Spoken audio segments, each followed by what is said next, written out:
Sud Radio, les Jeux dans tous leurs états. Thierry Guerrier, Joseph Ruiz. Avec Joseph Ruiz, nous essayons tous les matins de coller à l'actualité la plus chaude des Jeux Olympiques, leurs coulisses bien sûr, mais aussi ce qui se passe. Et parmi les sujets ce matin, vous verrez, on en parlera tout à l'heure à 12h30 dans quelques instants, on verra qu'il y a une menace de grève des agents de sécurité, très bien. Et puis on vous l'a dit, Anne Hidalgo s'est glissée dans l'eau tout à l'heure. Et puis il y a un autre aspect, c'est que ça a parfois des désagréments pour les habitants de la région parisienne, les Parisiens en particulier. Et on va avoir un coup de gueule immédiatement avec un porte-parole des cyclistes, et on viendra sur la façon dont l'opinion finalement s'intéresse ou non aux JO, parce qu'on n'arrête pas de dire les Français ont le sourire ou au contraire ils bâchent les Jeux, mais qu'est-ce qu'il en est réellement? Ça a été étudié par l'IFOP, on le verra dans un instant avec Baptiste Dupont. Mais d'abord, le coup de gueule, Joseph, des cyclistes à Paris qui sont pas contents. Pourquoi? Eh oui, ils sont pas contents, et on va en parler avec Jean-Sébastien Catier, président de Paris-Ancel. Bonjour. Bonjour. Alors, il y a des pistes cyclables qui auraient été fermées dans Paris. Déjà, est-ce que vous nous le confirmez? Alors effectivement, avec la préparation notamment de la cérémonie d'ouverture, il y a des pistes cyclables qui ont été fermées le long de la Seine, qui sont d'habitude évidemment très empruntées et qui ont été fermées dès début juillet, et donc qui ont entraîné beaucoup de complications pour les cyclistes. Alors maintenant, les voies, notamment rive gauche, ont été fermées pour l'intégralité de la circulation. Donc du coup, on est tous remis à égalité, mais effectivement, ça a été un peu compliqué sur des axes très structurants pour les cyclistes de plus avoir de pistes cyclables. Non, mais ça c'est un peu normal, Jean-Sébastien Catier. Il faut bien aussi que ces mesures de sécurité s'appliquent partout, y compris aussi pour les cyclistes, non? Oui, bien sûr. Il n'est pas question de remettre en cause les mesures de sécurité. Ce qu'on regrette, c'est quand même que la préfecture de police, qui est décisionnaire en la matière, fidèle à son tropisme très pro-voiture, a fermé les pistes cyclables sans offrir aucune déviation et sans toucher à la circulation des voitures, avant effectivement de quelques jours plus tard tout fermer intégralement. Mais du coup, c'est le cycliste est quand même un peu le dernier sur la liste de ceux qui peuvent circuler. Oui, il y a une sorte d'injonction en fait contradictoire dans tout ça. On sent bien que le Parisien doit, et on lui dit en gros, prends ton vélo, mais derrière il prend son vélo et il peut avoir quoi, 135 € d'amende s'il prend une voie de bus en gros?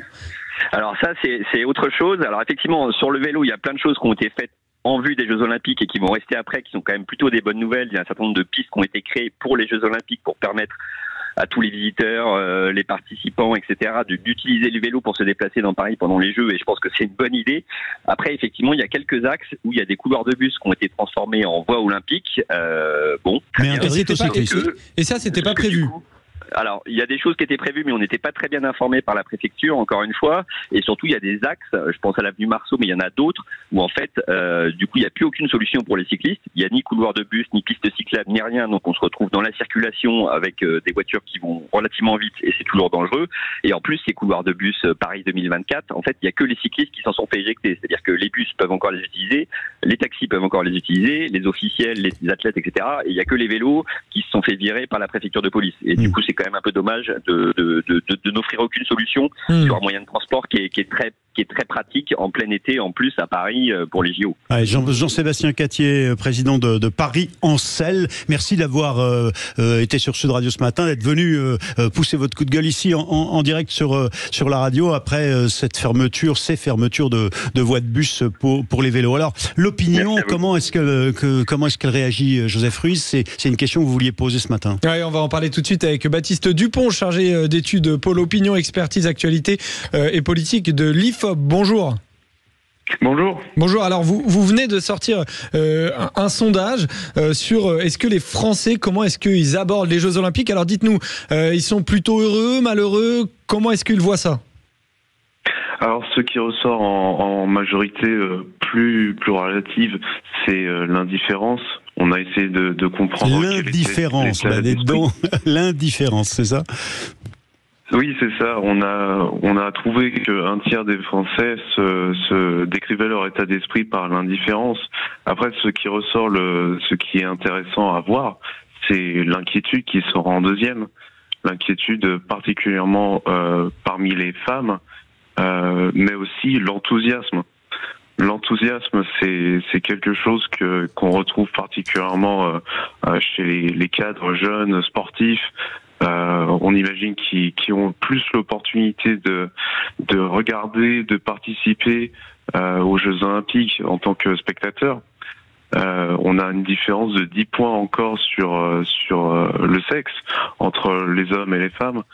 Une hypothèse pourrait montrer en fait que la surreprésentation des sports par les hommes laisse un peu à désirer du côté des femmes.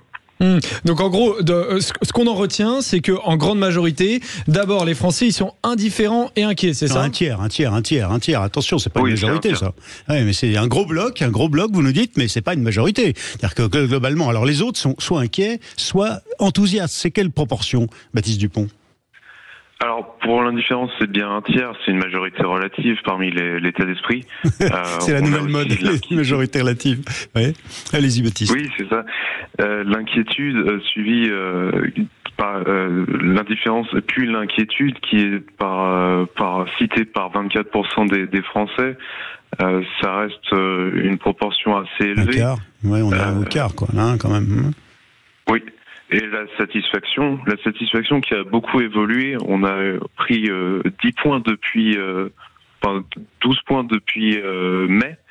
La satisfaction par rapport aux Jeux Olympiques de Paris a nettement évolué. Ouais, donc ce que vous constatez, Baptiste Dupont, au fond, quand on vous écoute, depuis avec l'IFOP, depuis les mois où vous surveillez l'évolution de l'opinion à propos des JO, c'est que plus on s'approche de l'échéance, et finalement plus les gens s'en emparent et s'enthousiasment, ou en tout cas s'y intéressent. En effet, tout à fait, c'est ça. Par rapport à la satisfaction, ça a beaucoup évolué, mais aussi la confiance dans la France pour organiser les Jeux Olympiques. On a augmenté de 6 points depuis mai aussi. La confiance par rapport à la capacité de la France à organiser ces Jeux. Les Français, c'est nous. C'est-à-dire qu'au fond, vous nous dites, on est en train de prendre confiance en nous, en ceux qui ont organisé tout ça, pour essayer de faire une belle fête et de participer à une belle fête. Finalement, on va retenir ça de cette opinion ce matin. Merci d'avoir été avec nous. Dans quelques instants, Quentin Gérard, on va revenir sur l'actualité chaude. Merci Baptiste Dupont de l'IFOP. Après cette photographie de l'opinion qui progresse vers l'enthousiasme, en tout cas vers l'intérêt pour les Jeux Olympiques, Quentin Gérard va nous rejoindre pour l'actualité un peu plus quotidienne et chaude des Jeux Olympiques, bien sûr. Et on parlera après sport avec les chances de médaille pour la France, pour les Bleus. À tout de suite. Sud Radio. Sud Radio. Parlons vrai. Parlons vrai. Sud Radio. Parlons vrai.